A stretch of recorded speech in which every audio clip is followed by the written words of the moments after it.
अवधूत चिंतन श्री श्री गुरुदेव गुरुदेव दत्त। दत्त। श्री श्री स्वामी स्वामी समर्थ समर्थ महाराज की जय। जय. तर मागच्या रविवारी आपण मुख्य विषयाला सुरू केलेला आहे आणि त्याच्यामध्ये मी पहिला अध्याय म्हणजे शांतीपाठपर्यंत घेतला आणि त्याच्यानंतर मी पहिल्या अध्यायाला सुरुवात केली. छांदोग्य उपनिषदाची आपण प्रस्तावना केली, शांतीपाठ झाला आणि शांतीपाठानंतर आपण 8 हे श्लोक ते मंत्र घेतले आपण आणि त्या प्रत्येक मंत्रामध्ये उद्गीत याचा उल्लेख आहे. तेव्हा उद्गीताच्या संदर्भामध्ये ओंकार उपासना जी आहे त्याची तिथून ही पहिल्या मंत्राला सुरुवात आहे आणि ओम हे जे अक्षर आहे त्यालाच उद्गीत असं म्हटलेलं आहे आणि त्या ओंकाराची उपासना म्हणजेच उद्गीताची उपासना आहे असं या ठिकाणी पहिलं हे निवेदन केलेलं आहे. पहिला सिद्धांत मांडला आहे, पहिला सिद्धांत मांडलेला आहे. त्यानंतर ओम असं जे उच्चारण करून उद्गाता जो आहे तो उद्गान म्हणजे उच्चारण करून ओम ह्याचं उच्चारण करून उच्च स्वरामध्ये जेव्हा सामगान करत असतो तेव्हा हे उच्चारण करणे म्हणजेच ही उद्गीत उपासना आहे अशी त्याची व्याख्या आहे. तेव्हा ही जी उपासना म्हणजेच ही ओंकाराची उपासना ही उद्गीत उपासना आहे अशा प्रकारे पहिल्या मंत्रामध्ये त्या उद्गीत उपासनेची व्याख्या केलेली आहे.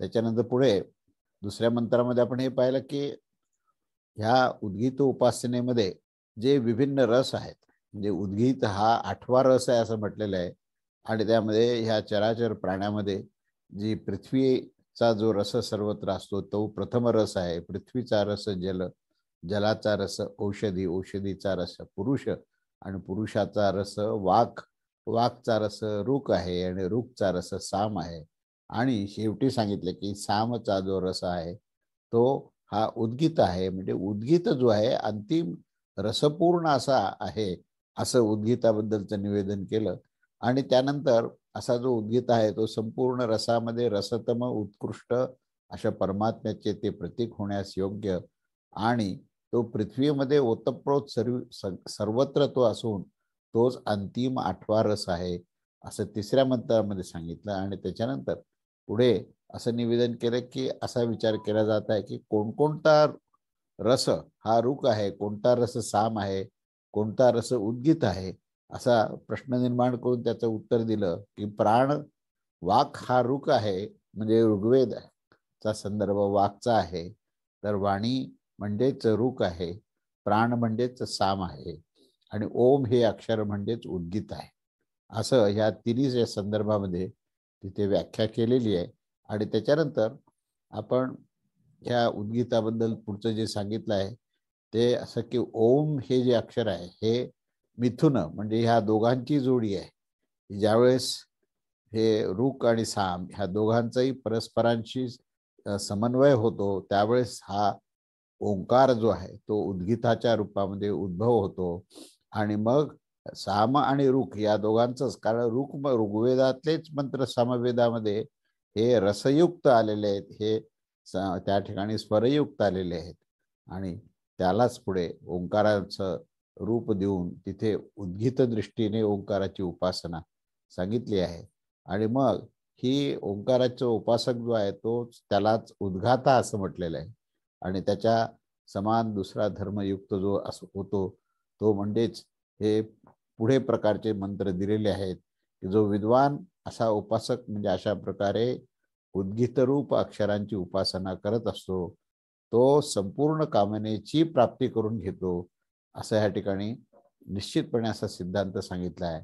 आणि सरते शेवटी आपण मागच्या वेळेस पाहिलं की ओंकार जी आहे ही समृद्धी गुणाने युक्त असून त्या ओंकाराचाच अर्थ ह्या अनुज्ञा आहे म्हणून अनुज्ञा किंवा अनुमती सूचक जो आहे तो असा हा ओंकार असल्यामुळे या ओंकारामध्ये समृद्धी भरलेली आहे कारण तिथे अनुमती आहे आणि अनुमतीमध्ये ही संबंध तृप्ती आहे, समाधान आहे आणि समृद्धी आहे असं अनुमती सूचक ओंकार अक्षर याचं वर्णन ह्या 8व्या मंत्रामध्ये आपण केलं आणि ही ओंकार म्हणजेच तुम्हाला सत्कर्म करण्याकरता दिलेली अनुज्ञा आहे आणि त्या अनुज्ञेनेच तुम्हाला संपूर्णपणे समृद्धी मिळते. अशा प्रकारे ह्या ओंकाराबद्दलचं या 8व्या मंत्रामध्ये आपण मागच्या रविवारी पाहिलं आणि ह्या 8व्या मंत्रामध्ये ओंकाराचा जो निष्कर्ष आहे तो निश्चितच सर्व प्रकारची कामना पूर्ण करून समृद्ध करून तो तृप्त करणारा असा हे अनुज्ञा अक्षर असं त्याला म्हटलेलं आहे. इथपर्यंत आपलं चिंतन झालं आणि त्याच्यानंतर आता 8 मंत्र संपल्यानंतर आता आपण आज 9वा मंत्र आपण पाहणार आहोत. ह्या 9व्या मंत्राची आपण आता आज सुरुवात करत आहोत. तेव्हा आता ह्या 9व्या मंत्रामध्ये ओंकाराची स्तुती आहे. यानंतर आता जी श्रुती हे जे अक्षर म्हणजे ओम हे जे अक्षर आहे त्यामध्ये रुची निर्माण करण्याकरता आता इथे श्रुती त्याची स्तुती करत आहे. कारण की ओम हे अक्षर हेच उपास्य आहे आणि अशा प्रकारे त्याची स्तुती करताना या 9व्या मंत्रामध्ये असं सांगितलं आहे की तेनेयम त्रयी विद्या वर्तत ओम इत्याश्रावय ते मिती शम सत्येमित्युद्गाय ते सैवाक्षर स्थापचित्यैहि महिम्ना रसेना. शब्दार्थ असा आहे की ओम ह्या अक्षरापासूनच हा जो ऋग्वेद रूप आणि त्यानंतर हे तिन्ही वेद जे आहेत हे तिन्ही वेद निर्माण झालेले आहेत आणि तिन्ही वेदाच्या अनुसार आचरण करण्याकरता माणसाला प्रवृत्त केलं आहे ओम ह्या अक्षराने. हे एवढं सामर्थ्य त्या ओमचं आहे. तेव्हा ओम असं उच्चारून जो अधर्व्यू हा विविध प्रकारचं वैदिक कर्म करत असतो. ओम असे उच्चारूनच होता जो म्हणजे जो त्या ठिकाणी कर्म करतो त्याला होता असं म्हटलंय. ते होता हे शंसन कर्म करत असतो आणि ओम असे उच्चार करूनच उद्गाता हे ओमचं उद्गान करत असतो. असं हे अक्षर अत्यंत महत्वाचं आहे आणि हेच अक्षर ही परमात्म्याच्या अर्चन पूजेसाठी संपूर्ण वैदिक कर्म करण्यासाठी त्याची योजना आहे. म्हणून त्याचा अत्यंत महिमा आहे. तो अतिशय रसपूर्ण आहे आणि व्रीही यव आदी इत्यादी हवीर द्रव्याचा विनियोग करून जे यज्ञयाग कर्माला ओम ह्या अक्षरामुळेच प्रवृत्ती मिळते. असा ह्या 9व्या मंत्राचा हा आशय आहे. तेव्हा या 9व्या मंत्रामध्ये असं सांगितलंय की त्या प्राकृत अक्षर म्हणजे ओम हे जे अक्षर आहे हे ऋग्वेदादी रूपी त्रैविद्या अर्थात त्रैविद्येने विधिविधानाने केलेले जे कर्म आहे त्या कर्मास प्रवृत्त होण्याकरता ओम हे प्रेरणादायक अक्षर आहे. कारण की अश्रावण इत्यादी कर्माद्वारे त्रैविद्या देखील प्रवृत्त होत नसते. तर हे प्रसिद्धच आहे की हे कर्म आणि अशा प्रकारची प्रवृत्ती कशा प्रकारे होत असते. तर ओम असं उच्चार केल्यानंतरच हा उद्गान सुरू करतो. ह्या ओम या अक्षरानेच हा उद्गान सुरू करतो आणि अशा प्रकारे ही विविध प्रकारचे जे कर्म आहेत ते सामहार रूप लक्षणांनी जाणले जात असते आणि हेच सोमयागाचे देखील वर्णन आहे. आणि ते कर्म देखील या ओम अक्षराचीच ही पूजेसाठी केलेला विनियोग आहे. कारण ओम हे अक्षर त्या परमात्म्याचेच प्रतीक आहे. त्यामुळे ओंकाराची पूजा हीच परमात्म्याची पूजा आहे. ज्याप्रमाणे आपल्या कर्माने त्याचे पूजन करून मनुष्य सिद्धीला लाभ असा घेत असतो असे या स्मृतीने देखील सिद्ध केलेले आहे. आणि या अक्षराची महिमा आणि महत्व म्हणजे ऋत्विज व यजमान इत्यादींची जी प्राणशक्ती आहे आणि ह्या ओंकार या अक्षराच्या विनियोगामध्ये व्रीही यव इत्यादी रसाने युक्त असणाऱ्या हवीर द्रव्याने वैदिक कर्म जे आहे हे संपन्न होत असतं. तेव्हा असा हा याग होम इत्यादी या अक्षराच्याच उच्चारणाने केले जात असतो. तेव्हा ते कर्म जे आहे हे पुढे आदित्यास प्राप्त होत असते आणि त्यानंतर त्यापासून ही मनुष्याला दृष्टी प्राप्त होते आणि प्राणशक्ती प्राप्त होते. त्या शक्तीने अन्नाची उत्पत्ती होते आणि प्राण आणि अन्न ह्या दोन्हीचाही हे यज्ञाचं अनुष्ठान करण्याकरता विनियोग होतो. या कारणानेच ओम ह्या अक्षराची महिमा आणि रस ह्याचं हे विवेचन आपण केलेलं आहे आणि त्याची महत्ता या मंत्रामध्ये सांगितली आहे. पुढे 10व्या मंत्रामध्ये उद्गीत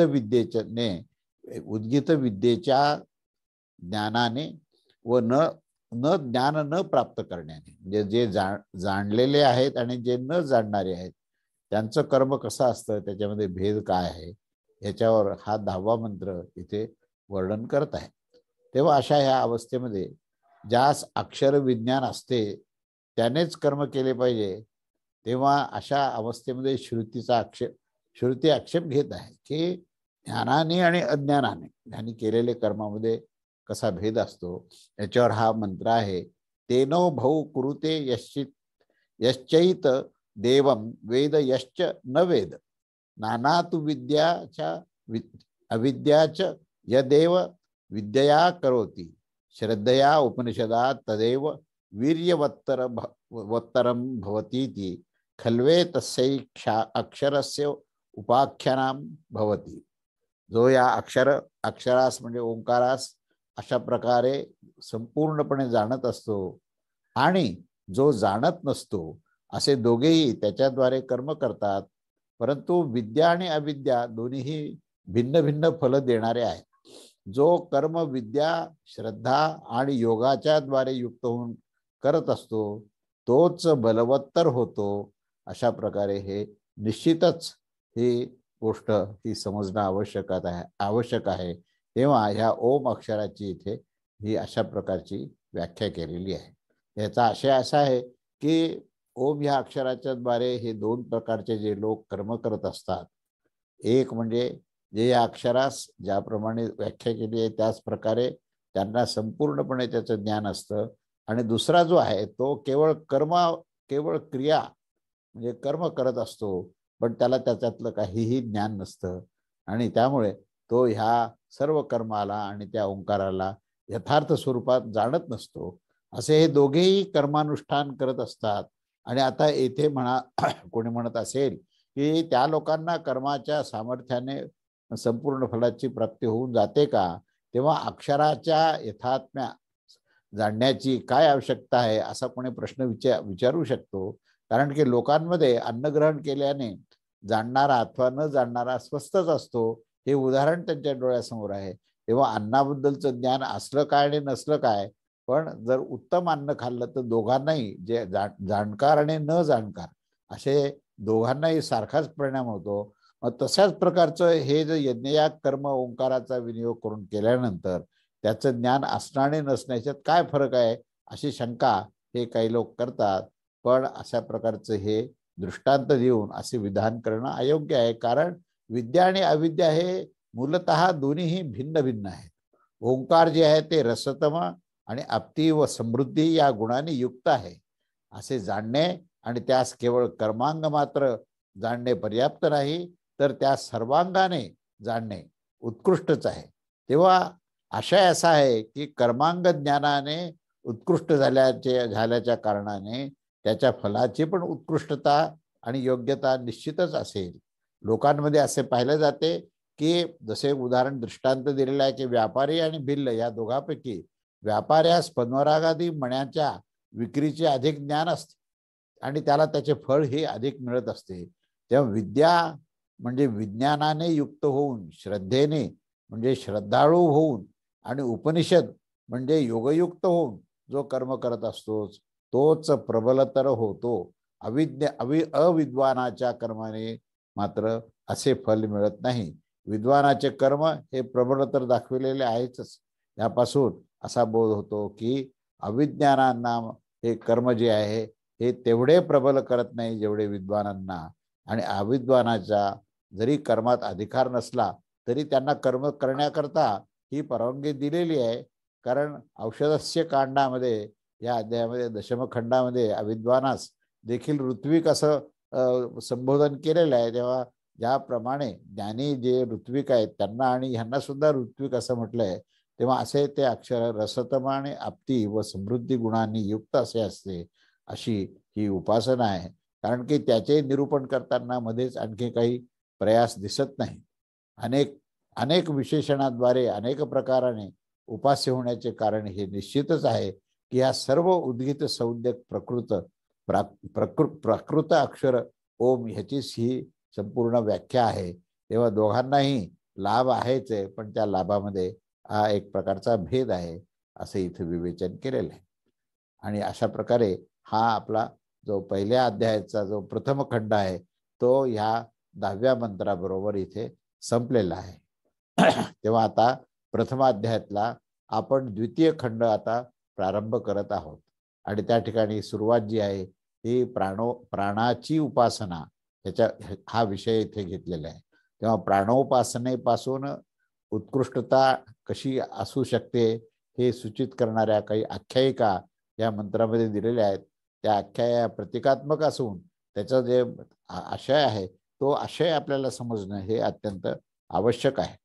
तेव्हा या बाबतीमध्ये हा जो विषय आहे हा प्राण उपासनेचा जो विषय आहे त्याच्यामध्ये हा पहिला मंत्र असा आहे, देवासुरा ह वै यत्र संज्ञेतिर उभये प्रजापत्यास्तद्ध देवा उद्गीतम आज अहरोते नैनान अभिभविष्याम इति। पूर्वकालात असं हे प्रसिद्धच होतं की प्रजापतीचा पुत्र देवता आणि असुर हे काही कारणाने परस्परांमध्ये युद्ध करत असत आणि त्यापैकी देवतांनी असा विचार केला की ह्यांच्याद्वारे या उद्गीत किंवा ओंकाराच्या साधनेद्वारे आपण असुराचा पराभव करू, म्हणून त्यांनी ह्या देवतांनी उद्गीताचं म्हणजे ओंकार साधनेचं अनुष्ठान केलं।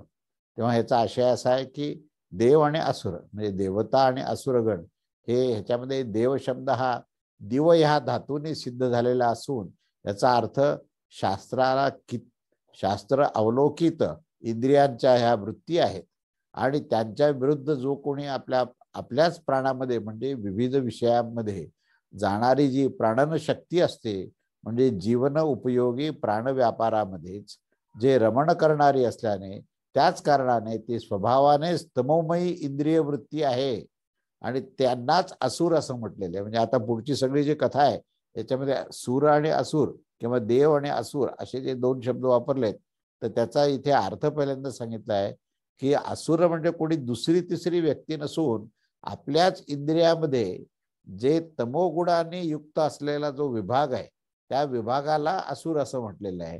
तेव्हा ही तमोमयी इंद्रिय वृत्ती म्हणजे असुर आहे असं या ठिकाणी विवेचन केलं आहे। तेव्हा हे आपल्याला पुढच्या सगळ्या कथा वाचताना या असुरांच्या बद्दलचा जो संदर्भ घेतला आहे त्या प्रत्येक संदर्भामध्ये ही प्राणाच्या प्रेरणेने इंद्रियाची जी क्रिया असते त्या इंद्रियाच्या क्रियेमध्ये त्याच्यामध्येच ह्यात काही भाग हा तमोगुणी असतो आणि जो तमोगुणी भाग असतो तो तमोमयी इंद्रिय वृत्ती यालाच असुर असं म्हटलंय।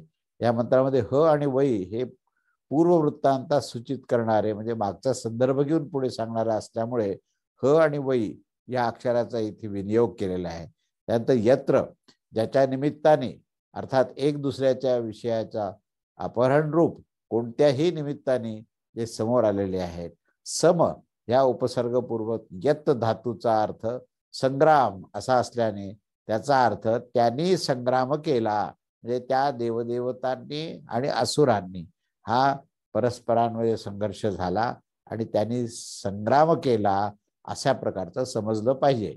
तेव्हा या शास्त्रीय प्रकाशवृत्तीचा पराभव करण्यासाठी जे प्रवृत्त झालेल्या स्वभावाने तमोरूपा इंद्रिय वृत्तीच जे आहेत ते असुर आहेत हे या ठिकाणी पुन्हा एकदा ठासून सांगितलं की हे समजणं आवश्यक आहे।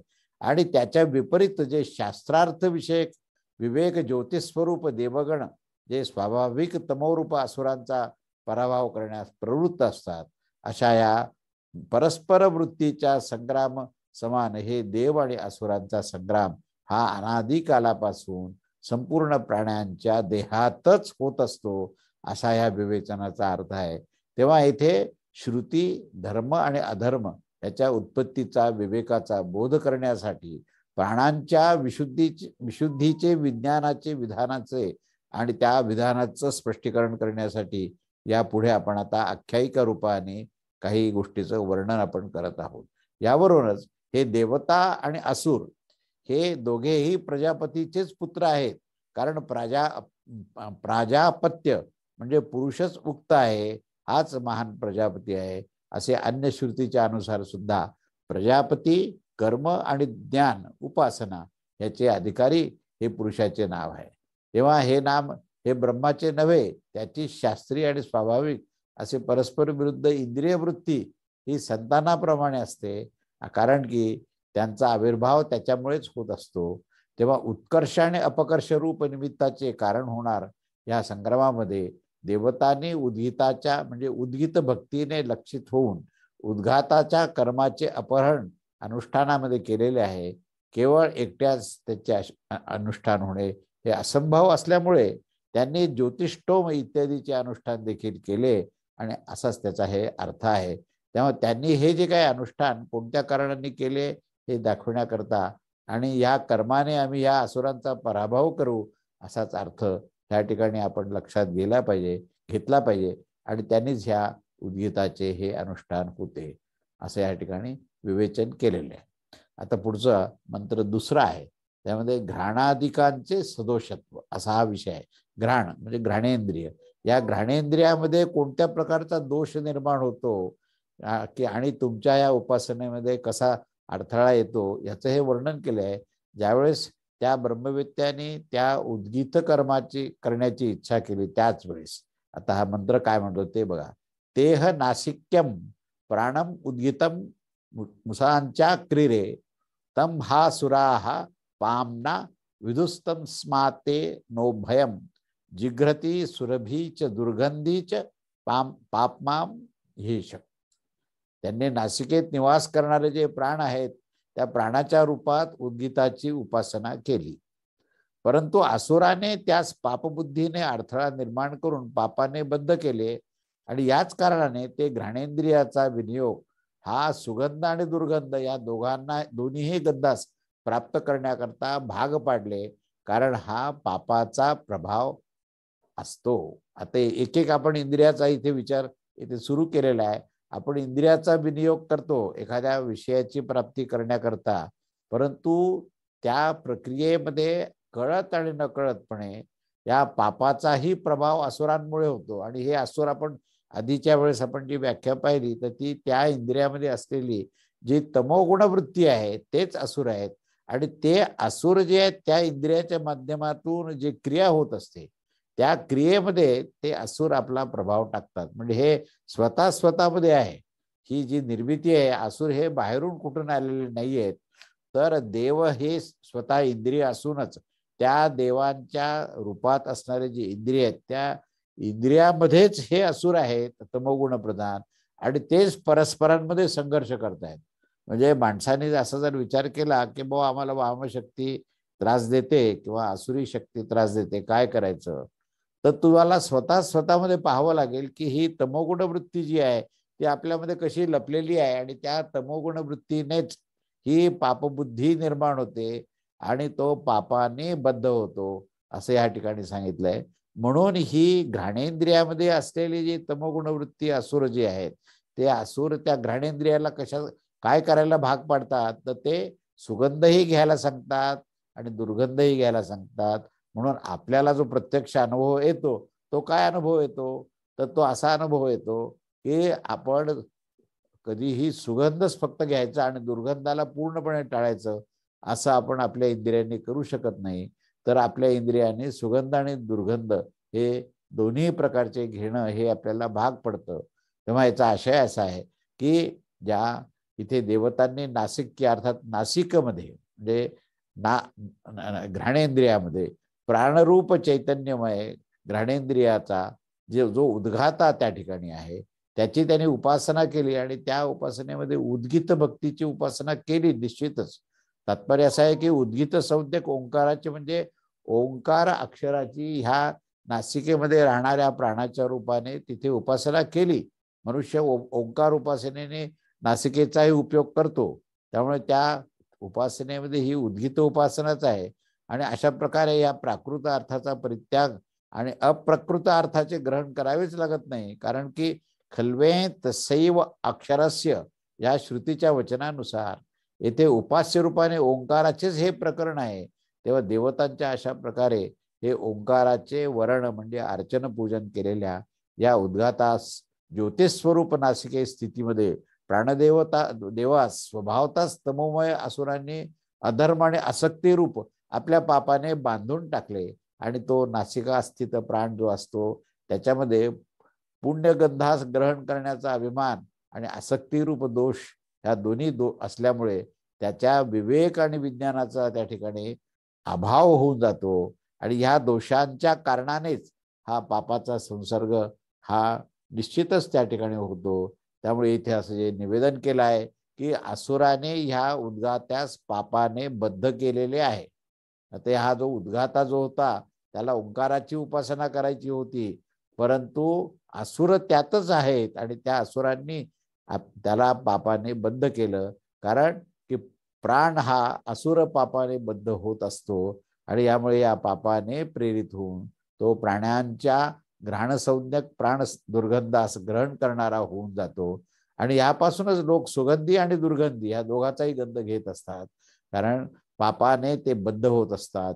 ज्याप्रमाणे ज्याची द्रवात्मक व पुरोडोषात्मक हे दोनही हवी दूषित होऊन जातात, ते हवन इंद्रदेवतांना 5 विभागामध्ये हा भातरूपात अर्पण करावा लागतो. या वाक्यात दोनही पद हे विवक्षित नसते. त्याच प्रकारे इथे उभय पदाचं ग्रहण करणे हे उचित नसते असे या ठिकाणी विवेचन केलेले आहे. तेव्हा या इंद्रियांमध्ये हे तमोगुण वृत्तीच्या निमित्ताने जे असुर आहेत त्या असुरांचा प्रभाव हा कसा असतो, त्यामध्ये विवेक शून्यता दिसते. म्हणजे सुगंध आणि दुर्गंध या दोघांनाही तो ग्रहण करतो. इथेच या ठिकाणी विवेकाचा अभाव दिसतो आपल्याला. आता पुढच्या मंत्रात काय म्हटलंय ते बघूया. वाणीबद्दल आहे. अतः वाच उद्गित उपासांचा क्रीरे ता हा सुराहा पापमना विविधूत तस्मात् भयो भयम वदती सत्यम चांद्रतम च पापमना हेशा विद्धा. अर्थ असा आहे की त्यानंतर त्यांनी वाणीच्या रूपात उद्गीताची उपासना केली, परंतु असुरांनी त्या उद्गात्यास पुन्हा एकदा पापाने बद्ध केले. त्या कारणानेच लोक त्याच्या परिणामाने ते वाणीने सत्यही बोलतात आणि मिथ्याही बोलतात. हे दोन्ही प्रकारचे जे विवेचन आहे ते त्यांच्या मुखातून होत असतं आणि कारण की ते पापाने बद्ध असतात. म्हणजे इथे जसं आपण घ्राणेंद्रियाचा विचार केला त्याच प्रकारे इथे जो वाणीचा सुद्धा जो काही इथे विनियोग आहे तर त्या विनियोगामध्ये सुद्धा असुरांच्या प्रभावाने माणसं सहजतेने सत्य तर बोलतात पुष्कळदा, पण सत्याबरोबर असत्य केव्हा बोलतात हे त्यांनाही कळत नाही. मिथ्या वचन करणे हे माणसाच्या सहज प्रवृत्तीमध्ये जे जाऊन बसलेले आहे त्याचं कारण इथे दिलेलं आहे की त्याच्यामध्ये वाणीमध्ये त्या देवता जशा वस्ती करतात त्याच देवतांच्या बरोबर ते असुरही त्या ठिकाणी तमोगुण वृत्तीने वस्ती करून ते आपल्या स्वार्थभोगासाठी मिथ्या वचन करतात असे या ठिकाणी सांगितलंय. आता पुढच्या मंत्रामध्ये हे चक्षुबद्दल सांगितलंय की चक्षुमध्ये सुद्धा हे तमोगुण प्रधान असुरांचा प्रभाव काय असतो. तर आता चक्षुर उद्गित उपासांच क्रीरे तद्धा असुरा पापमना विविधूत तस्मात् तेनो भयम पश्यति दर्शनम चा दर्शनीयम च पापमाना हेता द्विधद्दम. अर्थ असा की त्यानंतर त्यांनी चक्षुच्या रूपात ही उद्गीताची उपासना करायला ठरवलं, निश्चय केला, पण तेथे सुद्धा असुराने त्यांना पापाने बद्ध केले. कारण या कारणानेच लोक त्याच्यापासून पाहण्यायोग्य आणि न पाहण्यायोग्य अशा दोन्ही प्रकारच्या पदार्थास ते पाहत असतात. तिथे विवेकाचा अभाव असतो. कारण ते चक्षु इंद्रिय जे आहेत ते असुरांनी पापाने बद्ध केलेले आहेत. आता हा सुद्धा सगळ्यांचा अनुभव आहे. आपण जे काही जग पाहतो त्या जगामध्ये आपण चांगलं आणि वाईट याचं फारसं आपण विवेकाने त्याचा भेद करत नाही.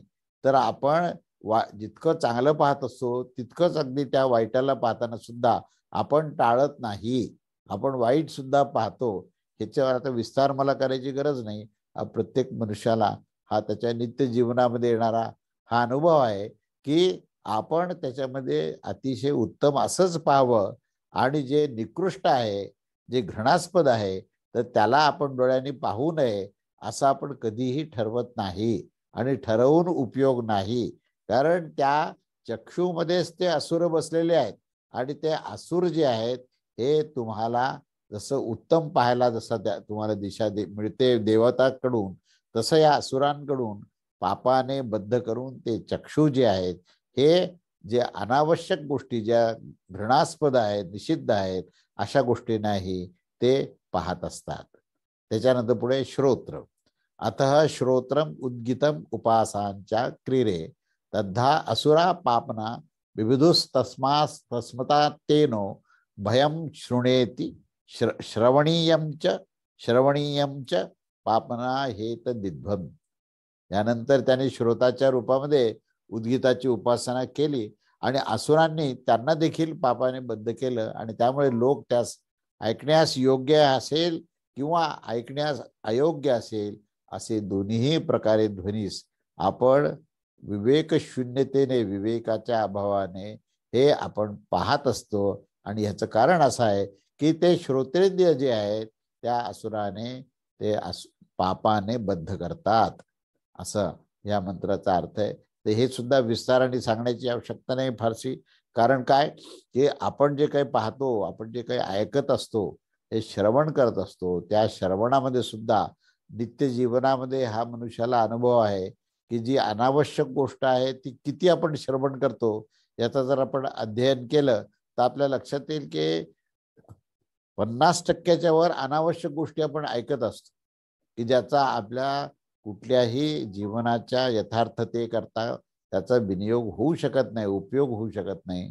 मग असं का होतं याचा जर शांतपणे विचार केला तर त्याचं उत्तर या 5व्या मंत्रात दिलेलं आहे की आपण न ठरवता, आपण कुठल्याही प्रकारचा संकल्प न करता सुद्धा निषिद्ध गोष्टीला श्रवण करतो. याचं कारण असं आहे की श्रवणेंद्रियेमध्ये सुद्धा हे असुर बसलेले आहेत आणि हे असुर तुम्हाला त्या श्रवणेंद्रियाला पापाने बद्ध करतात आणि निषिद्ध गोष्टी श्रवण करण्याकरता भाग पाडतात. त्यानंतर पुढे आता ह्या सर्व इंद्रियांचा जो अधिष्ठाता जो मन आहे त्या मनावर हा मंत्र आहे की त्या मनाच्या रूपाने सुद्धा असुर कसे पापाने बद्ध करतात. तर मंत्र असा आहे की अतः मन उद्गित उपासांच्या क्रीरे तद्धा असुराः पापना विविधुस्तस्मात् तेनो भयम संकल्पयते संकल्पनीय च संकल्पनीयम च पापना हेतद्धिद्यम. त्यानंतर त्यांनी मनाच्या रूपात उद्गीताची उपासना केली आणि असुरांनी त्याला सुद्धा पापाने बद्ध केलं. कारण यामुळे लोकांच्या द्वारे जे संकल्प करण्यायोग्य गोष्टी असतात आणि जे संकल्प न करण्याचे योग्य असतात या दोन्हीचाही संकल्प मन करत असतं. आपण पाहतो की आपण कित्येक वेळेला जे संकल्प करतो कळत न कळतपणे, त्याच्यामध्ये सर्वच संकल्प हे योग्य गोष्टीचा असतोच असं नाही. तर कित्येक वेळेला ज्याचा संकल्प करायलाच नाही पाहिजे अशाही गोष्टीचा संकल्प आपण आपल्या मनाचा विनियोग करून करत असतो. याचं कारण असं आहे की या दोन्ही मध्ये जे निषिद्ध संकल्प जो न टाळणार म्हणजे टाळू शकत नाही, ह्याचं कारण असं आहे की त्या मनाला सुद्धा हे मनामध्ये अनिश्चित असणारे जे तमोगुण प्रधान वृत्ती आहेत त्या वृत्ती त्या मनाला निषिद्ध गोष्टीचा संकल्प करण्याकरता भाग पडतात आणि या दोन्हीचाही संकल्प होतो. कारण तो मन जे आहे हे असुर पापाने बद्ध करतो. म्हणून मुख्य प्राणाचे इथे जी उपासना आहे ती पुढे दिलेली आहे की मुख्य प्राणाचे उपास्य सिद्धी करण्यासाठी विशुद्धतेचा अनुभव करण्याचा प्रयोजन श्रुतीने पुढे मांडलेला आहे की या विचारांचा. कारण चक्षु इत्यादी देवता आणि असुर पापाने सगळे बद्ध झालेले आहेत आणि या क्रमशः विचार करून त्याचा अपवाद केला जातो. तेव्हा सर्वच ह्याच्यामध्ये समान आहेत की वाक, चक्षु, श्रोत्र आणि मन इत्यादींना देखील पापाने बद्ध केलेले आहे. अशा प्रकारे हे निश्चित झालेले आहे की हे देवता जे आहेत ह्या पापाशी संयुक्त झालेले आहेत. त्यामुळे त्या देवता तुम्हाला प्रत्यक्ष जे काही अनुभव देतात हे संपूर्णपणे सत्याचा अनुभव नसतो किंवा सत्तत्वाचा अनुभव नसतो. आणि म्हणून या देवतांबरोबर असलेले जे असुर आहेत, ज्यांच्यामुळे आपल्यामध्ये जो संघर्ष चालू आहे सतत, तो संघर्ष हा कोणत्या कारणाने होतो असं या ठिकाणी इथे श्रुतींनी वर्णन केलेलं आहे. आणि त्याच्याच बरोबर ही त्वक आणि रसना सुद्धा या बाकीच्या इंद्रियाबरोबर येतो. म्हणून पंचज्ञानेंद्रिय, पंचकर्मेंद्रिय आणि मनबुद्धी, मना म्हणजे मुख्य मन, ज्याच्यामध्ये संकल्प विकल्प होतो, तर त्या मनाला सुद्धा हा संबंधपणे असुर जे आहेत ते पापाने बद्ध करतात. आता आतापर्यंत एवढं वर्णन आपण पाहिलं. आता पुढचा जो मंत्र आहे तो फार महत्वाचा आहे. त्याच्यामध्ये ह्या सर्वावर मात कशी होऊ शकते, कारण आता काय होतं हे आपण प्रत्यक्ष अनुभवाचाच विषय आहे आणि प्रत्येक जो मनुष्य आहे तो ह्याचा अनुभव घेतोच आहे, की जे पाहायला नाही पाहिजे ते पाहतो, जे ऐकायला नाही पाहिजे ते ऐकतो, जे बोलायला नाही पाहिजे ते बोलतो. याचं कारण आपल्याला आज या निमित्ताने कळालं, की हे आपण ठरवत नाही, तर आपल्या त्या त्या इंद्रियामध्ये असलेल्या देवतांशी संघर्ष करणारा हा तमोमय प्रधान असलेली जी वृत्ती आहे तीच असुर बनते आणि या इंद्रियांना पापबद्ध करते. एवढंच नाही तर मनाला सुद्धा पापबद्ध करते आणि हतबल करते. म्हणजे माणसाचं जीवन हतबल का झालं, इथे याचं विवेचन आहे. आता ह्या असुरांचा पराभव कसा करायचा आहे हे या ठिकाणी पुढच्या ह्या मंत्रामध्ये म्हटलेलं आहे.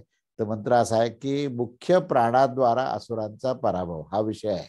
तेव्हा आता मुख्य प्राण, आतापर्यंत आपण विविध प्राण पाहिले, म्हणजे नासिकेमध्ये असलेला प्राण असेल किंवा श्रवणामध्ये वाणीमध्ये जो प्राण असेल, तर हे जे ह्या प्राणांना त्यांनी पापाने बद्ध केलेलं आहे.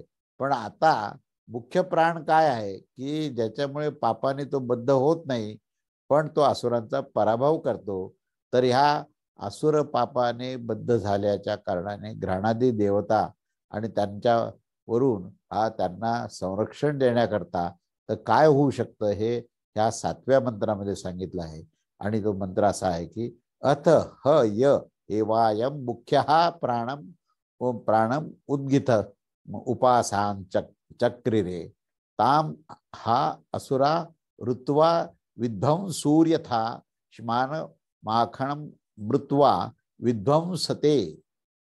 त्यानंतर हा जो प्रसिद्ध मुख्य प्राण आहे त्याच्याच रूपात उद्गीताची उपासना जेव्हा केली तेव्हा त्या प्राणाच्या समीप पोहोचून असुरगण अशा प्रकारे विध्वंस होऊन गेले, म्हणजे त्या असुरांचाच विध्वंस झाला की जसे दुर्भेद्य पाषाणाजवळ पोहोचल्यावर मातीचे ढेकूळ जसे नष्ट होते त्या प्रकारे ह्या ठिकाणी असुरांचा संहार हा ह्या ठिकाणी या मुख्य प्राणाच्या समोर त्यांना पापबद्ध करण्याच्या प्रयत्नामध्ये हे असुरच कसे नष्ट होतात. तर उदाहरण दिलेलं आहे की जो पाषाण असतो त्या पाषाणावर जर मातीच्या ढेकळाने जर त्याला मारायचा प्रयत्न केला, पाषाणाला नष्ट करण्याचा प्रयत्न केला, तर काय होतं, तर ते मातीचं ढेकूळच नष्ट होतं.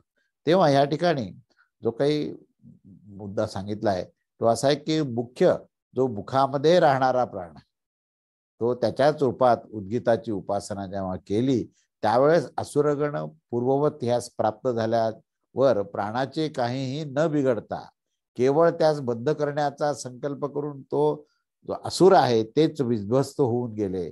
आणि ते कशा प्रकारे नष्ट होऊन गेले यात हा दृष्टांत सांगताना त्यांनी सांगितलंय की ज्या प्रकारे लोकांमध्ये आखण पाषाणास, आखण शब्द म्हणजे ज्याला खणता येत नाही असा आखण पाषाणास प्राप्त होऊन जातो, त्यावेळेस कुदळेने देखील खोदल्या जाऊ शकत नाही आणि तो छन्नीने देखील छिन्न होऊ शकत नाही, अशा त्याला अखण असं म्हणतात. तेव्हा त्या आखणालाच अखंड म्हणजे अभेद्य म्हटलं जातं. तेव्हा अशा या आखणास प्राप्त झाल्यानंतर म्हणजेच त्या पाषाणास प्राप्त झाल्यानंतर त्याला फोडण्यासाठी फेकलेल्या हा लोष्ट पासू पिंड म्हणजे लोष्ट पासू पिंड हा म्हणजेच मातीचं ढेकूळ, ते ढेकूळ जेव्हा त्या पाषाण किंवा त्या पत्थरास हे आपटतं तेव्हा त्याचं तो पत्थराचं काहीही बिघडू शकत नाही.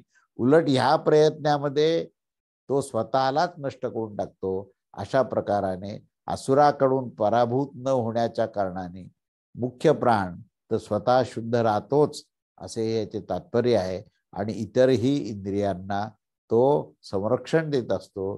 तेव्हा या प्रकरणाच्या या सामर्थ्याने आणि दुसऱ्या श्रुतीच्या अनुसार लोष्ट शब्द म्हणजे ढेकूळ असा जो आहे तो त्या असुरांना तिथे मानलेला आहे आणि त्याच्याने तो अध्यारूत झालेला आहे. तेव्हा असा जो काही प्राण आहे, या प्राणाची उपासना कशा प्रकारची करायची आणि ते संरक्षण कसं मिळवायचं हे पुढील 8व्या मंत्रामध्ये आपण पुढच्या रविवारी बघूया. अवधूत चिंतन श्री गुरुदेव दत्त. श्री स्वामी समर्थ महाराज की जय.